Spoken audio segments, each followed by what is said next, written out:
Hello दोस्तों, welcome again. आज कल हमने अपने वीडियो में बात किया था रियल नंबर पे। आज इसका जो है क्विक रिवीजन कर लेते हैं, उसके बाद इस चैप्टर में आगे हम लोग देखेंगे। ठीक है। कल हमने रियल नंबर में पढ़ा था कि रियल नंबर क्या होता है। रियल नंबर वो नंबर्स होते हैं जिसे हम लोग नंबर लाइन के ऊपर डिनोट कर सकते हैं। जैसे this is called number line 0, 1, 2, 3, -1, -2 and so on infinite तक जाता है। इधर जो है इनफाइनाइट तक इधर भी जाता है। तो ये नंबर लाइन होता है। इन्हीं नंबर लाइंस पे जो नंबरों को हम लोग रिप्रेजेंट कर सकते हैं, दिखा सकते हैं, उसे क्या कहते हैं? रियल नंबर कहते हैं। रियल नंबर में क्या क्या इंक्लूड था, इससे भी हम लोग ने कल देखा था। इसके अंदर जैसे रेशनल नंबर इंक्लूड है,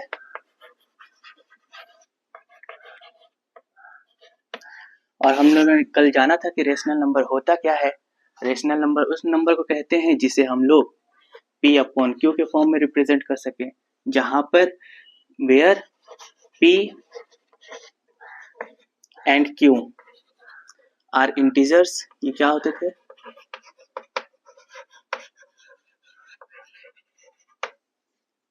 and Q not equal to 0 होना चाहिए था।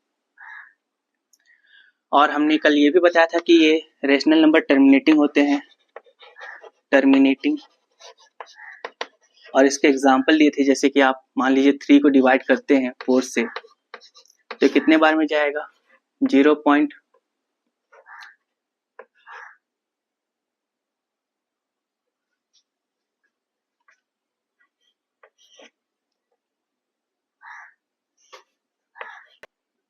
जैसे कि हमने कल देखा था, ये टर्मिनेटिंग होता है 0.7 और यहाँ पे आएगा 2, यहाँ पे 5, 0.75।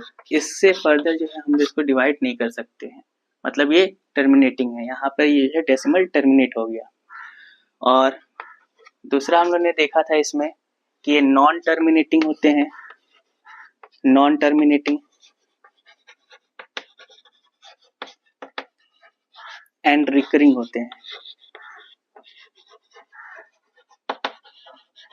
रिकरिंग कहें तो रिपीटिंग होते हैं।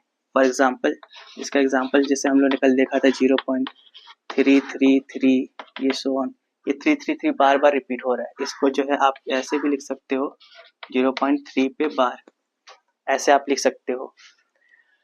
ठीक। और इसके बाद इसी के अंदर हम लोग ने देखा था कि इर्रेशनल नंबर क्या होते हैं।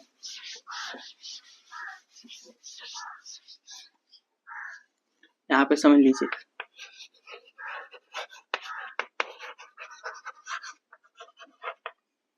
इर्रेशनल नंबर उस नंबर को कहते हैं जिसे हम लोग P अपॉन Q के फॉर्म में डिनोट ही नहीं कर सकते हैं। यहाँ पे P अपॉन Q के फॉर्म में डिनोट नहीं कर सकते इसके। और ये जो होते हैं नॉन टर्मिनेटिंग होते हैं, नॉन टर्मिनेटिंग।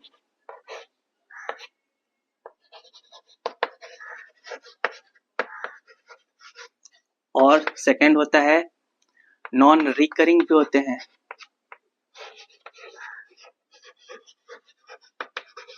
रिकरिंग समझ रहे हैं? रिकरिंग मतलब रिपीट नहीं करेंगे। नॉन रिपीटिंग भी आप कर सकते हैं, रिपीटिंग। फॉर एग्जाम्पल हम लोगों ने देखा था, एग्जाम्पल √2 है, इसकी जो वैल्यू है 1.4142, ऐसे चलता जाएगा, रिपीट नहीं करेगा, ये कभी दोबारा रिपीट नहीं करेगा। हमने बताया था कि ई की वैल्यू जो यूलर नंबर इसे बोलते हैं, हमने बताया था पाई की वैल्यू जैसे 22/7 होता है। इसे आप जब डिवाइड करोगे तो 3.14 ऐसे आता जाएगा, कभी खत्म नहीं होगा, कभी टर्मिनेट ही नहीं होगा। तो इरेशनल नंबर की बात किए थे जो कि रियल नंबर में ही आते हैं। और इसके बाद हम लोग ने देखा था कि इसके अंदर जो है इंटीजर्स आते हैं, और इंटीजर्स में सभी नंबर इंक्लूड होते हैं। ये सभी इंटीजर्स ही हैं। ये क्या है? ये सभी इंटीजर्स हैं। और हमने इसमें बात किया था कि 0 से स्टार्ट होने वाले नंबर, इसे जिसे हम लोग होल नंबर कहते हैं, और इसी के अंदर जो है 1 से जो स्टार्ट होता है, जिसे हम लोग नेचुरल नंबर के नाम से जानते हैं। ये नेचुरल नंबर को कैपिटल N से डिनोट किया जाता है, होल नंबर को कैपिटल W से डिनोट किया जाता है, और इंटीजर्स में ये सब भी आ जाते हैं, ये इंटीजर्स का ही हाल है, ये इंटीजर्स है, इसके अंदर सभी आते हैं। अब इससे आगे हम लोग इस चैप्टर में देखेंगे इक्वलेट्स डिवीजन क्या होता है, इक्वलेट्स डिवीजन क्या होता है। तो चलिए अब हम लोग देखते हैं इसमें दूसरा नेक्स्ट चैप्टर आज, इक्वलेट्स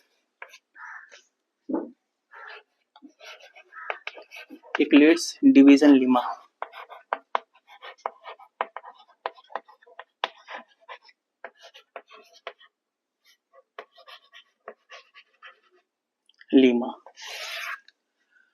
ये जो टॉपिक है न्यू एनसीईआरटी में, इस टॉपिक को तो डिलीट कर दिया गया है, लेकिन ये टॉपिक थोड़ा महत्व रखता है क्योंकि इससे एचसीएफ वगैरह सब है इसमें। एचसीएफ निकालना आपको बताया गया है, पुरानी बुक में है एनसीईआरटी के। तो चलिए पहले इसको समझ लेते हैं कि यार क्या है इक्वलेट्स डिवीजन लीमा। इक्वलेट्स एक साइंटिस्ट मैथमेटिशियन के नाम है, उन्हीं के नाम पे ये पड़ा हुआ है।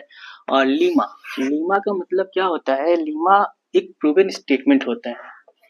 लीमा क्या है, एक प्रूवन स्टेटमेंट है जिसका यूज करते हैं, used for proving another statement, proving another statement. तो लीमा का मतलब ये होता है, ये ऑलरेडी प्रूवन स्टेटमेंट होता है जिसका यूज करते हैं किसी अदर स्टेटमेंट को प्रूव करने में।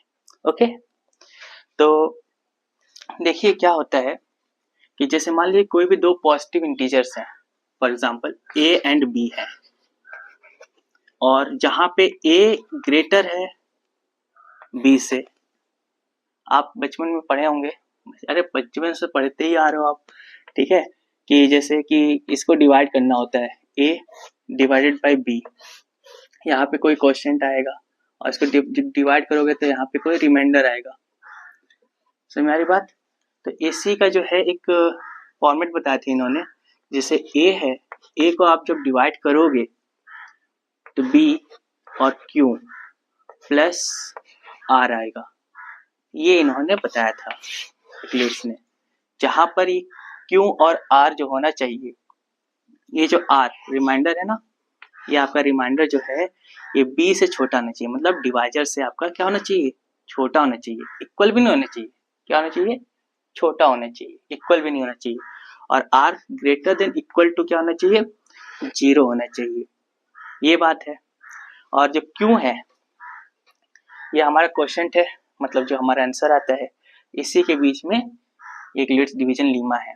ओके, अब इसका एप्लीकेशन कहाँ है, तो इसका एप्लीकेशन जो है एचसीएफ निकालने में यूज होता है। इसका एप्लीकेशन कहाँ यूज होता है, फाइंडिंग एचसीएफ निकालने में इक्वलेट्स डिवीजन लीमा का यूज होता है। कैसे एचसीएफ निकालने में यूज होता है, तो Lima helps in repeatedly dividing, ये जो इसमें क्या होता है, रिपीटेडली आप डिवाइड करोगे, आप रिपीटेडली जो है क्या करोगे, डिवाइड करोगे, जब तक, कब तक, जब तक अंटिल रिमाइंडर क्या ना आ जाए, 0 आ जाए। ओके, और जो लास्ट डिवाइजर होगा, लास्ट डिवाइजर जो है आपका, वही आपका क्या कहलाएगा, एचसीएफ कहलाएगा। एग्जाम्पल एक लेते हैं, उससे समझते हैं, छोटा सा एग्जाम्पल लेते हैं, ठीक है। जैसे एग्जाम्पल आपके बुक का ही है 455 एंड 42 का। ओके, देखिए इसको लिखना कैसे है, लिखना इस तरह से, जैसे 455 को आप डिवाइड करोगे, किससे डिवाइड करोगे, 42 से, कितने बार में जाएगा, तो आप इसको करोगे तो अप्रोक्सीमेटली ये जाएगा 10 टाइम, 420, और रिमाइंडर कितना बच जाएगा, 35 बचेगा। ऐसे करके देख लीजिए आप, 455 है, कंफ्यूजन नहीं होना चाहिए कोई भी, इस तरह से देखिए 455 42 से आप डिवाइड कीजिए, ये 1 टाइम में जाएगा, यहाँ पे अरे इसको डायरेक्ट आप 10 टाइम में ले जाओ, ठीक है, तो यहाँ पे कितना बच जाएगा, 35 रिमाइंडर बच जाएगा, ठीक है। और 35 से आपको क्या करना है, फिर डिवाइड करना है 42 को, इसको डिवाइड करना है, डिविडेंड को नहीं, इसको डिवाइड करना है 42 को।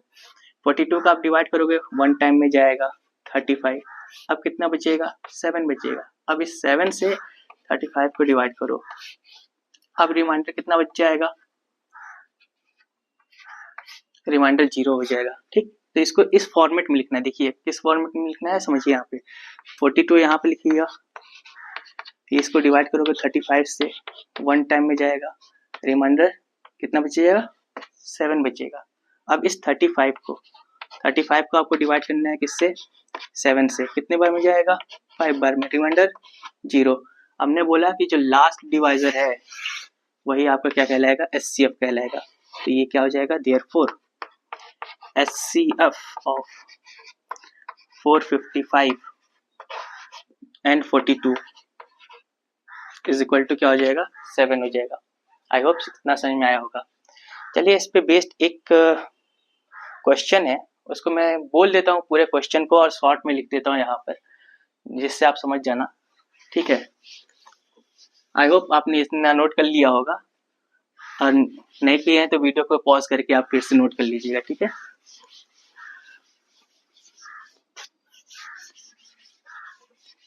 देखिए क्वेश्चन कुछ इस तरीके से है कि an army contingent contains 616 members is to march behind an army band of 32 members in a parade.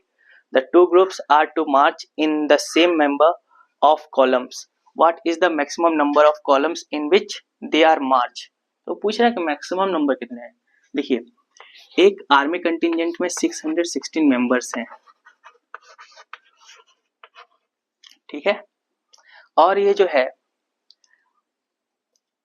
एक आर्मी बैंड है जिसमें 32 मेंबर्स हैं,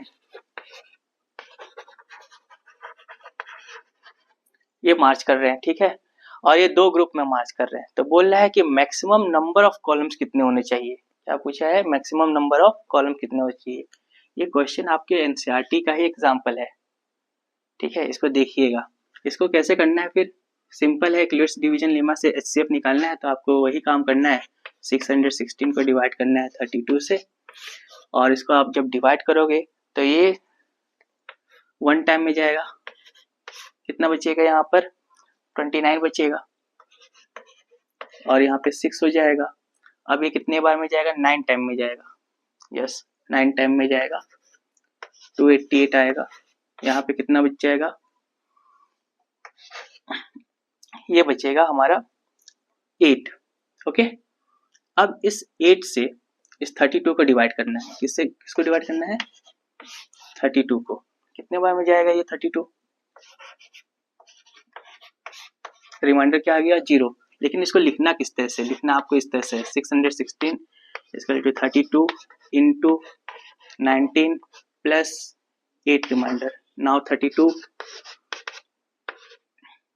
को 8 से आपको डिवाइड करना है, कितने बार में जाएगा, 4 बार में जाएगा, रिमाइंडर 0। अब जो है इसमें क्या होगा, यही अपना 8 जो है क्या होगा, इसका एचसीएफ होगा। मतलब मैक्सिमम नंबर ऑफ कॉलम कितने हो जाएंगे, मैक्सिमम नंबर ऑफ कॉलम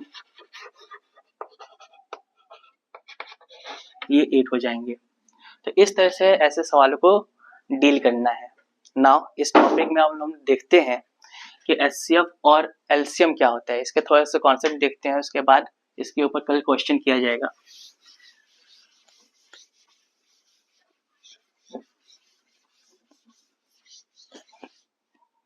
समझना ध्यान से आप।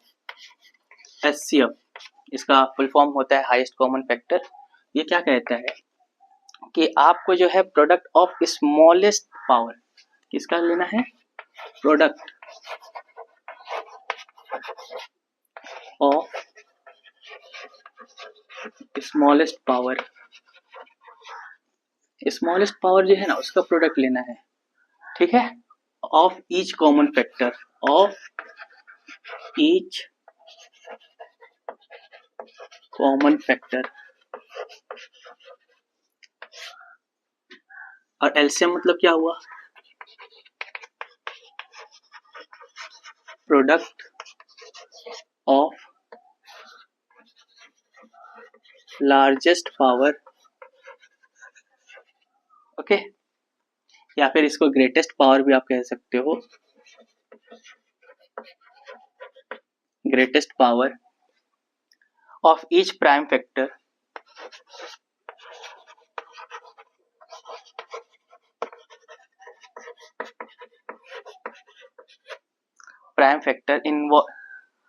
और इसमें इन्वॉल्व इन द नंबर,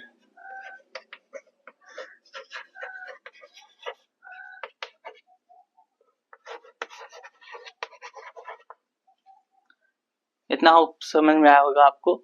जैसे एक छोटा सा एग्जांपल ले लेते हैं इसका समझने के लिए।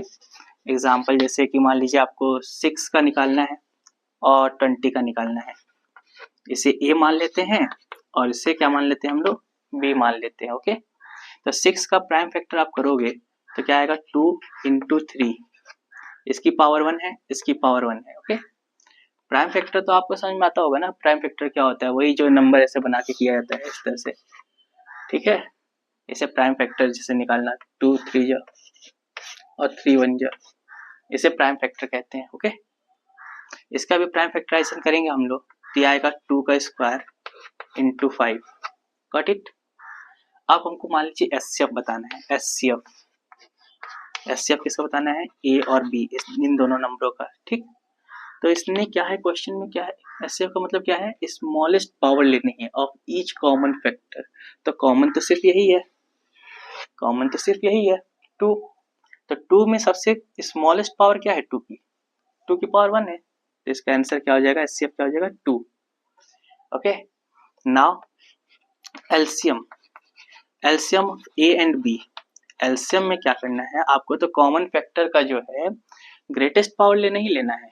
इसका कॉमन फैक्टर का ग्रेटेस्ट पावर क्या है, 2 की पावर 2, और इसके साथ आपको इसको मल्टीप्लाई करना है, जो नंबर बच गए इन्वॉल्व इन द नंबर, और जो भी इसके अंदर नंबर इन्वॉल्व है उसे, तो इसे करोगे आप तो 5 या 15, 4 या 60 आ जाएगा इसका एलसीएम।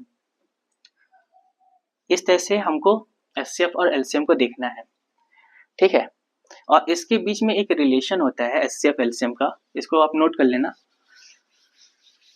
रिलेशन ये है कि जैसे HCF of A and B multiply LCM of A and B equal to product of A and B, product both the number, ये एक रिलेशन है, ओके। आई होप यहाँ तक आपको समझ में आया होगा। इसका आप घर पे प्रैक्टिस करना क्वेश्चंस को, बाकी इसके आगे हम लोग इस चैप्टर में देखेंगे, ठीक है। That's all for today, thank you so much.